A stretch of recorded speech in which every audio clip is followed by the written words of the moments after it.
achieve your 2022 financial goals. Setting smart goals instead of making resolutions is the first step towards securing your financial future. And I'm very honored to present you for this webinar a dear friend of mine, a very successful person, an expert in the field, and she will be giving us very, very valuable information to make the proper financial decisions. This is a webinar. All the cameras has to be turned off, and everybody's going to be muted. At the end, we're going to give you very important information for you to help us to respond survey on how can we improve these webinars, and also we are going to be providing Karina's information to contact her after the webinar. So let's start. For me, it's a huge honor to present you Karina Rodriguez Gutierrez. She is the president of Expenias Financial Services. She graduated as salutatorian from the Monterrey Institute of Technology with a major in public accounting and a specialization in international finance. Karina started her professional career in finance 26 years ago, working for a financial engineering firm called Profit, located in Monterrey, Mexico. Then Karina worked for a financial advisory firm in the Woodlands, Texas, providing investment advice to high net worth clientele in Latin America, Switzerland, and the United States. Karina's ability to establish business and personal relationship is one of the key strengths of Expenias executive team. You're gonna hear very, very valuable information for you to be able to make the right decision. So it's an honor for me. Thank you, Karina. Please give us all this very important information.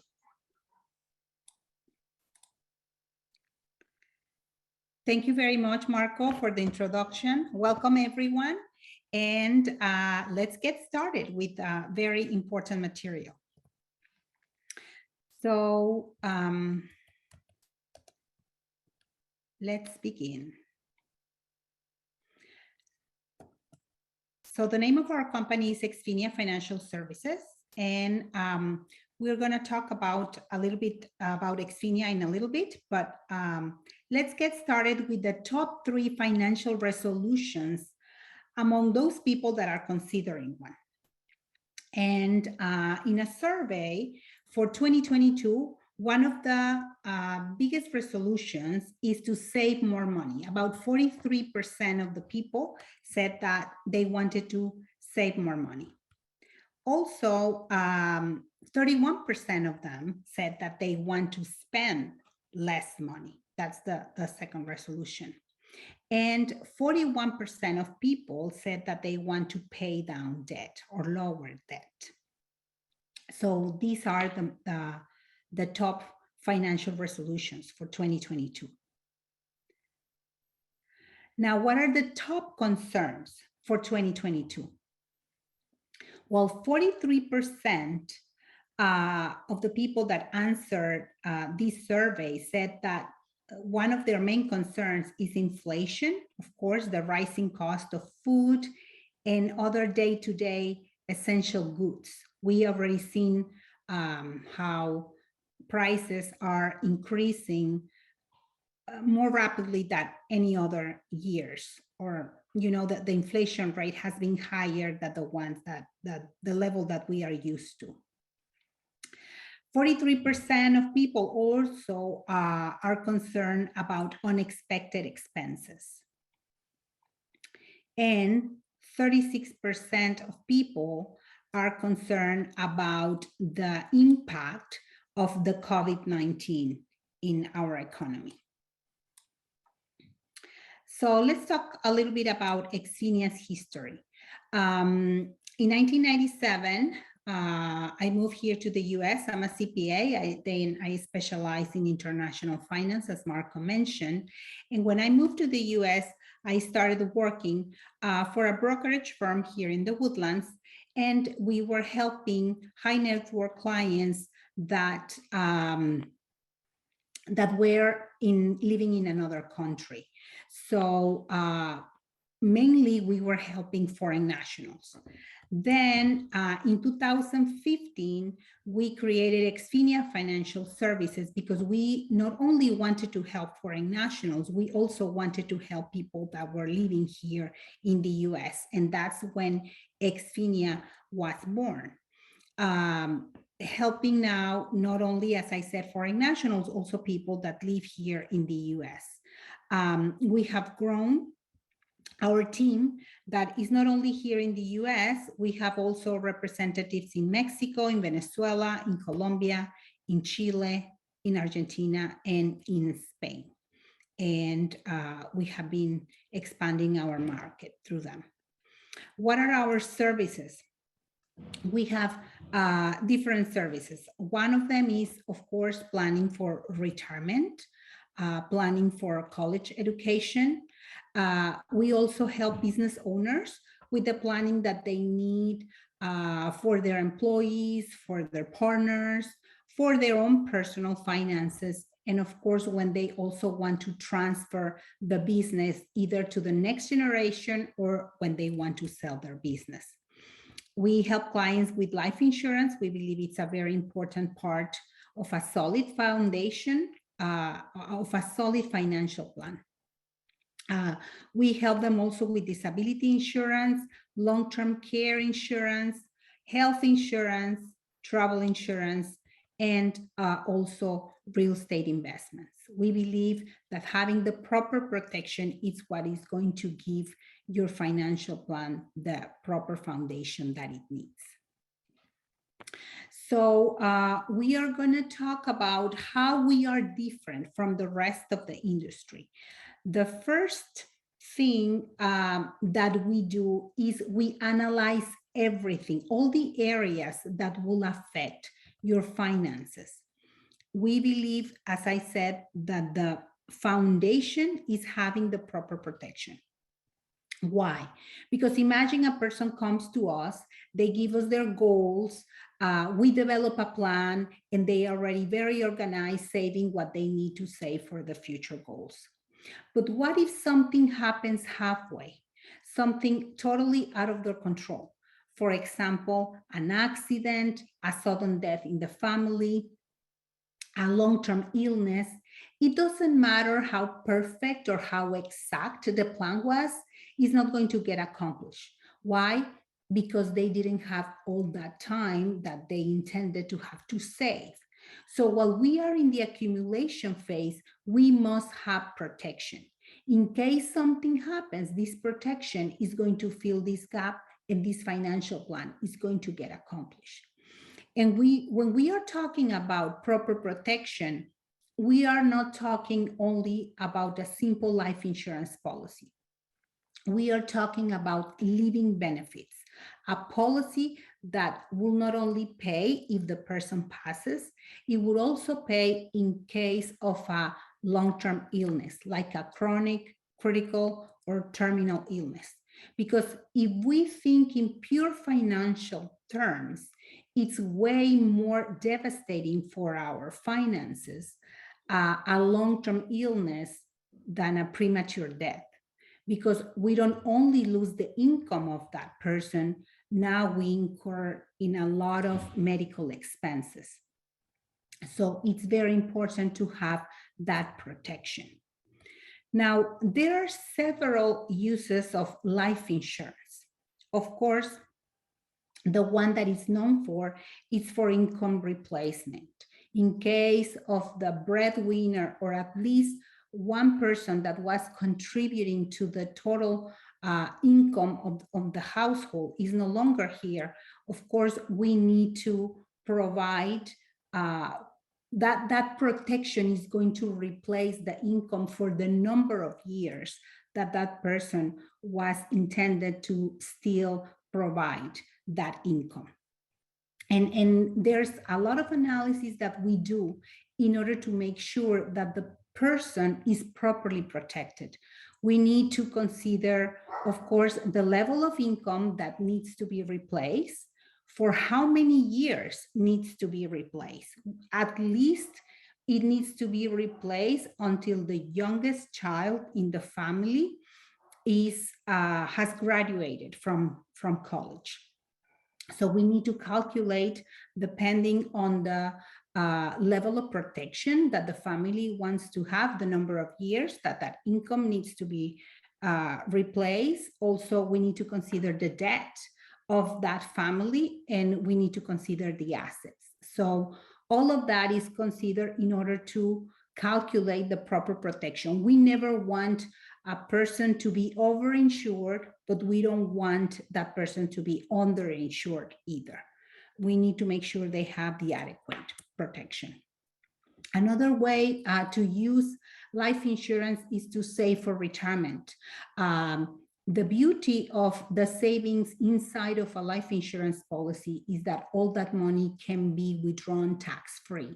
So it'll be a very nice way to complement a typical retirement plan that we will pay taxes on that money when we start withdrawing that income, versus in a life insurance policy, all the money that we can withdraw will be tax-free. So it will be a nice tax diversification, and we are going to talk about tax diversification a little bit later. Another purpose of life insurance is also to save for college education, because all that money, as I said, can be withdrawn tax-free. Also, life insurance is used for long-term illness. We can always add a rider into each policy, making sure that that protection will also cover a long-term illness.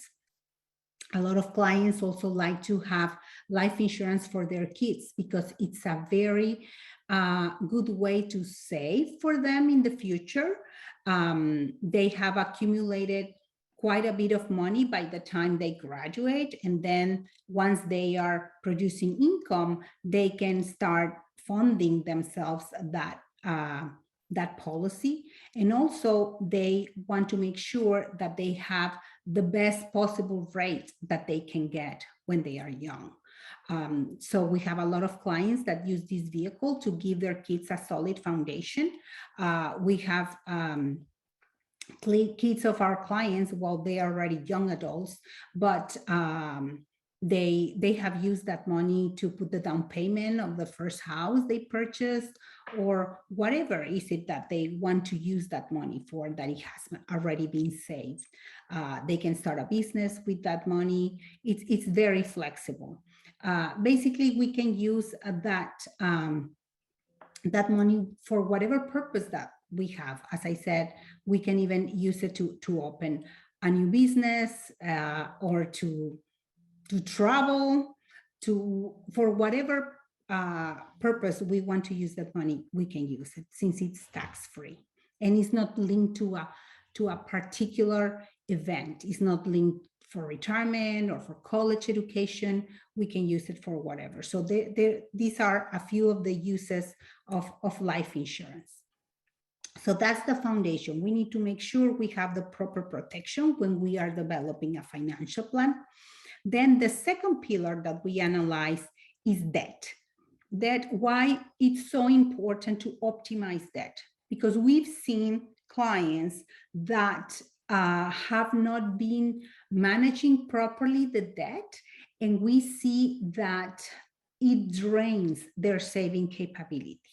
So that's one of the first things that we analyze, debt. And how do we separate it? There's good debt and not so very good debt. For example, we have credit card debt that could have very high interest rates. So in case of credit cards, we always develop a plan to pay it off as quickly as possible. And we usually start by the credit card that has the highest interest rate. And we start putting all the money there, and in the other credit cards, we will do the minimum payments.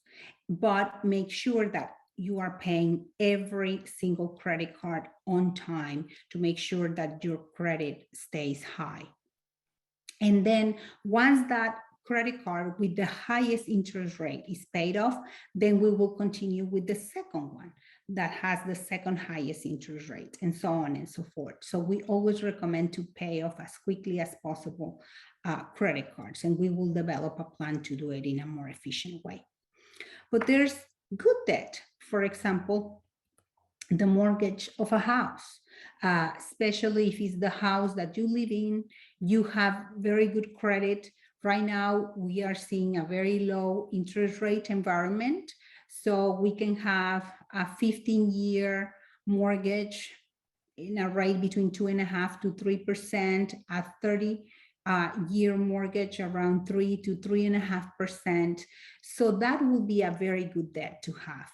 I will recommend to keep paying that debt as it is scheduled, but not to prepay it, because you can use that extra money that you have and invest it at 6, 7, 8%, keep paying, let's say, a 3% mortgage, and keep the difference. And you will be making money by using the money of the bank with the mortgage. So we will analyze the debt in detail and tell you which one you need to pay off as quickly as possible and which one is convenient that you keep paying as it is scheduled. And mostly it depends on the interest rate that you have in each debt and the terms. So now that we have reviewed the second pillar, debt management, we'll go to the third one, emergency funds. We need to have a liquid fund in case something happens, in case something unexpected arises.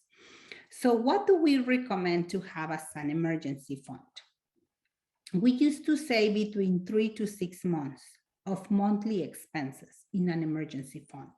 After COVID, we are recommended, if possible, to have up to a year of monthly expenses in an emergency fund. We recommend at least start with a minimum 3 months and then start building up that money until you are able to have 12 months. Now, of course, that is a lot of money. We don't want to have everything in the bank because we know that in the bank, we are earning nothing, that money is shrinking due to inflation. So in the bank, we recommend to have maximum 2 to 3 months of that emergency fund. So let's assume if you're spending $5,000 a month, well, 3 months of emergency fund will be $15,000. So you should have in the bank between $10,000 to $15,000 in case that is what you're spending, $5,000 a month. And the rest of the money, we have liquid options where you can invest it in an environment where you can start earning interest rates to beat inflation. So it's very important that you keep that money, not all of it in the bank, some of it in the bank, as I said, 2 to 3 months maximum, and the rest of the months in a fund where it's liquid, fairly liquid, but you are earning interest rates to beat inflation. Now, a lot of people tell me, well, Karina, this sounds very good, but I might not have money at the end of the month to save, to start building my emergency fund. How do I do it? We know that we have our income and we have our expenses, and the difference is saving capability. It's very important that we separate our expenses into necessary expenses and not necessary expenses. How we are going to do that? Let's imagine we lost income for a second. What expenses cannot stop even if we lost our income? These will be the necessary expenses. So all the money that we spend for groceries, for food, rent or mortgage cannot stop. We need a place to live. car payment. Of course, we need gas. We need to be able to transfer from one place to another in order to find a job. We need to keep paying our debt to keep our good credit score. We need to have insurance. We need to have medical insurance, life insurance, car insurance, the basic insurance that you need to have. And of course, we need to pay utilities. These are expenses that cannot stop. What are the non-necessary expenses? If we lose income, these expenses immediately, they will stop. Like dining out, we will no longer go to restaurants. We will not be traveling anymore. We will not be buying new clothes. We will not be spending time in entertainment, donations, or private lessons. So it's very important that you separate in those two categories your expenses. And this column, the non-necessary expenses, this could be your saving capability. You decide how much of these non-necessary expenses you're going to cut in order to be able to save for the future or to build your emergency fund. Okay, it's very important to have a balance. And in finance, a balance is a budget. So we need to know how much of our money we are going to enjoy today and how much we are going to enjoy in the future. We cannot be saving for a future that nobody guarantees that we are going to have. But we cannot be spending. What if we are some of the blessed ones that live up to age 95? So we need to prepare for the future as well. So we need to have a budget. And that budget, we need to be very respectful of that budget. And if we decide that our spending money is going to be whatever amount per month, because every person has a very different budget, but let's use an example. Let's assume we said, okay, we're going to spend $500 a month in entertainment, in restaurants, in enjoying our life. Okay, that's good, but you know that the rest of the money you are going to be able to save it. And you know, if let's say the summer is coming and you are going to have a very nice vacation that is going to take more than that budget, well, you need to restrict yourselves the previous months so you can be saving for that big vacation that you're going to have. But you need to have that budget and be very respectful of that. Another question that I get a lot, how much should I be saving? Well, that depends on, of course, your income and your age. But let's assume a person is on their 20s, and of course, this is, in general, but of course, a complete analysis is needed. But overall, you can say, if I'm in my 20s and I am saving 10% of my income every month for the rest of my working years, I'm going to be fine.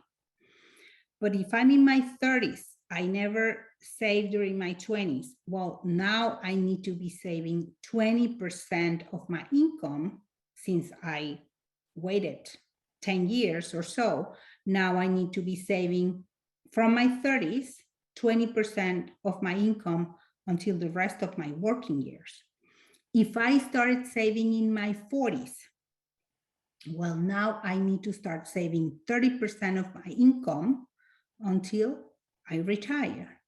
And if I start in my 50s, since I don't have as much time, I need to save at least 40% of my income until I retire. But it's very important that we have that mentality. Bare minimum, we need to be saving 10% of our income. And the order is very important. We need to have an automatic vehicle to be saving that money, because that's the first thing that needs to happen. We need to pay ourselves first. So we need to save first, then we pay our bills, and then if there's money left, we spend. We should not pay our bills, spend money, and if there's money left, we save. No, we need to prioritize ourselves. We need to pay ourselves first, okay? Then we pay the bills, and then if there's money left, we spend. Now, there are 4 questions that you should always be asking to your money, regardless of where the money is invested.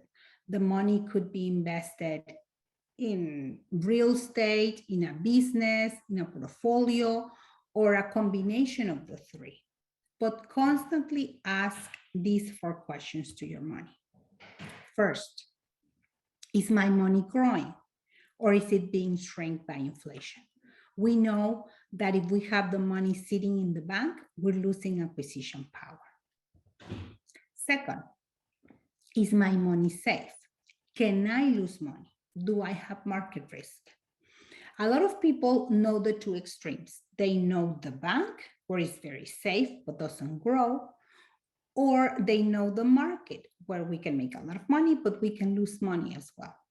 In between, there are instruments where the principal is protected.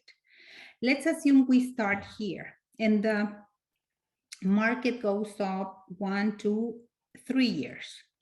And then on year 4, the market goes down. Well, in this type of instruments, then the money doesn't go down.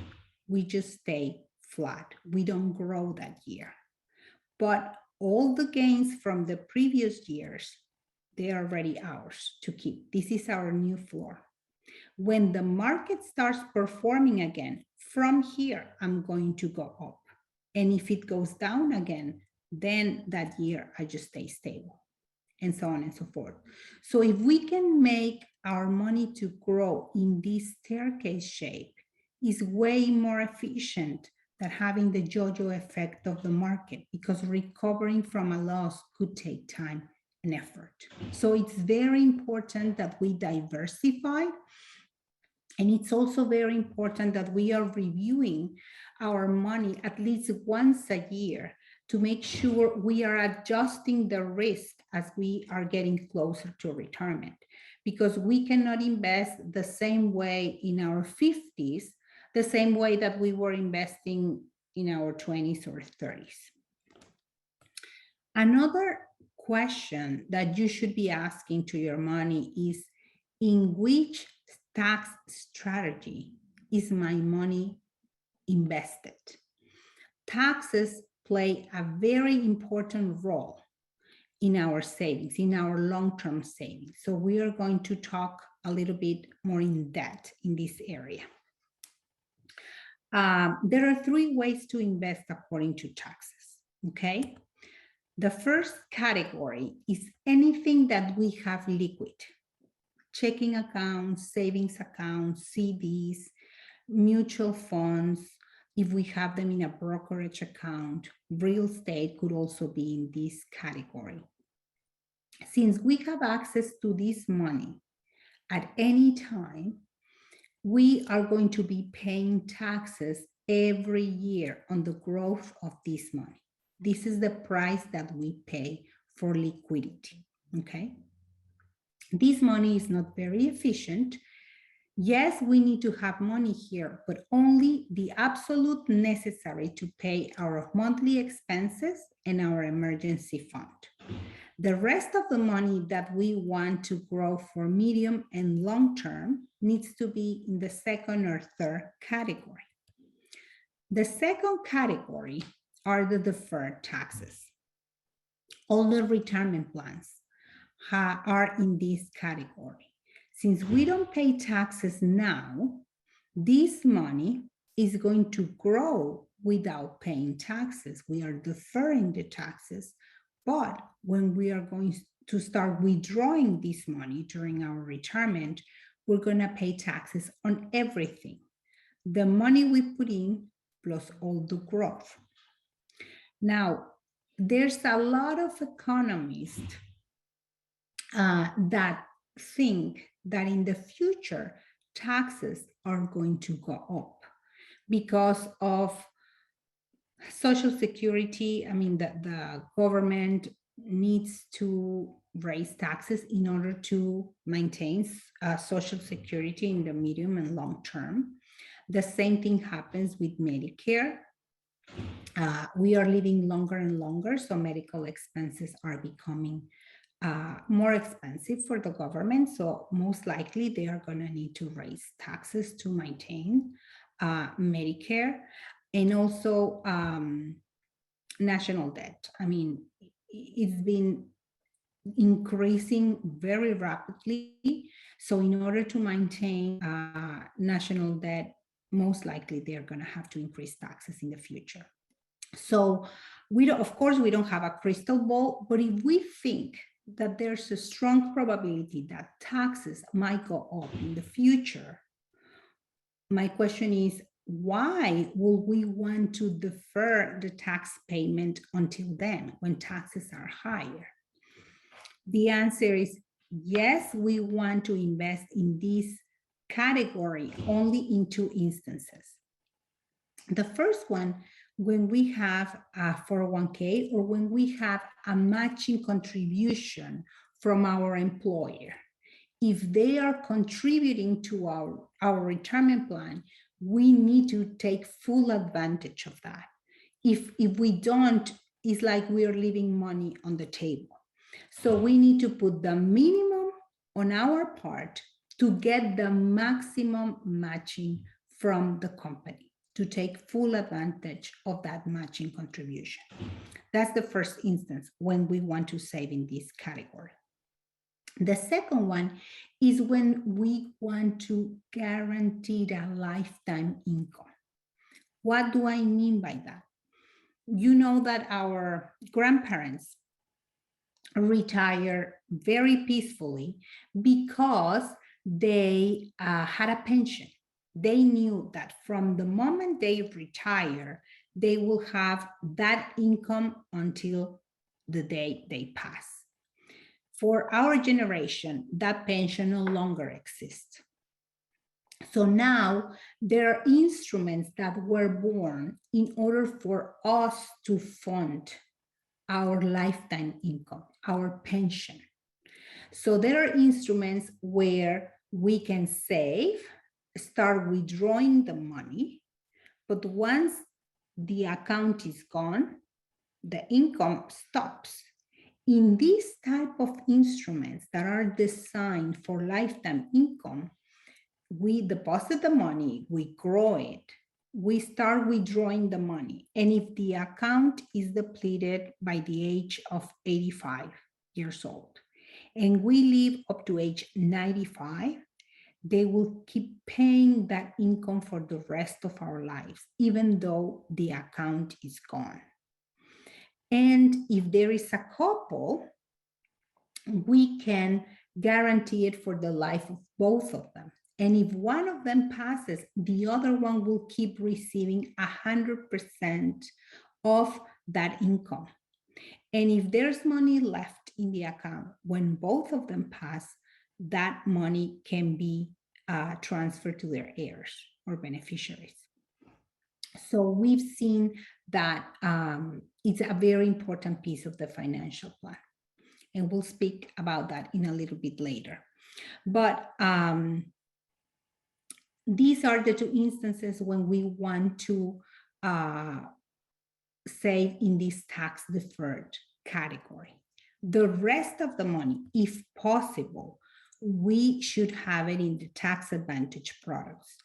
In these products, the money that we save is after tax money. If we follow the IRS rules, this money is going to grow tax-free and we will be able to withdraw it tax-free.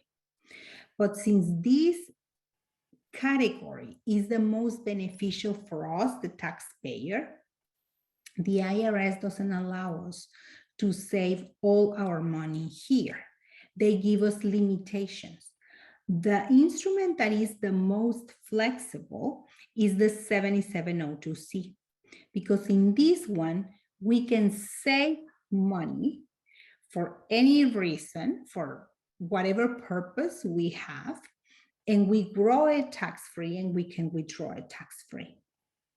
Now, this one is a hybrid product that combines the insurance industry with the financial industry. And according to the size of the life insurance policy is the amount of money we can save. The smaller the life insurance policy, the less money we can save. The larger the life insurance policy, the more money we can save. But we can save there for education, for retirement, for a business, for any purpose. So let me show you with a very simple example the impact of taxation and why it's so important that we consider it and that we diversify in each of the tax categories. This is a very simple example of 3 individuals. All of them are doing the same thing. They are saving $5,000 a year. They do it for 30 years at a 10% return, and each of them pays 28% in taxes, okay? So the first person saved in the first category, in the taxable account. Since every year he was paying taxes on this money, his money at the end only grew to $525,000, and he was left with about $38,000 per year for his retirement years. The second person invested in a retirement plan. His money was more efficient, grew to about $905,000 because he is only paying taxes at the end when he's withdrawing the money. So he was left with about $65,000 per year for his retirement years. Third person invested in the tax advantage product. He got to the same place, but remember that this person paid taxes before saving the money. So when he's withdrawing the money, he doesn't have to pay taxes, and he's going to be left with $90,000 per year for his retirement years. The main difference between these two is that this person in the tax advantage products is never paying taxes on the growth of that money. So just imagine the 3 of them save the same amount of money, same rate of return, they pay the same taxes, and they save for the same number of years. And this person is going to have a much nicer retirement than this one and this one. So it's not only important to save, it's important to save in the correct tax strategy, okay? So that's what we mean by the third question that you should be asking to your money. In which tax category is my money invested, okay? And lastly, you need to ask yourself if you have the proper protection to make sure that your financial plan is solid and is strong and is going to get accomplished no matter what happens. So let's talk about different type of protections that you should also consider besides life insurance. Let's talk about a little bit about long-term care. Look at these statistics. The probability that you have a total loss in your house is 2.5%. And all of us have insurance in our house. The probability that you have a total loss in your car is 12%. And we all have car insurance. The probability that we might need long-term care when we are 65 or older is 70%. And very few people have long-term care insurance. It's extremely important that we get this protection Because if we don't have it, where is the money going to come from? It's going to come from our savings. And that retirement that we envision, that we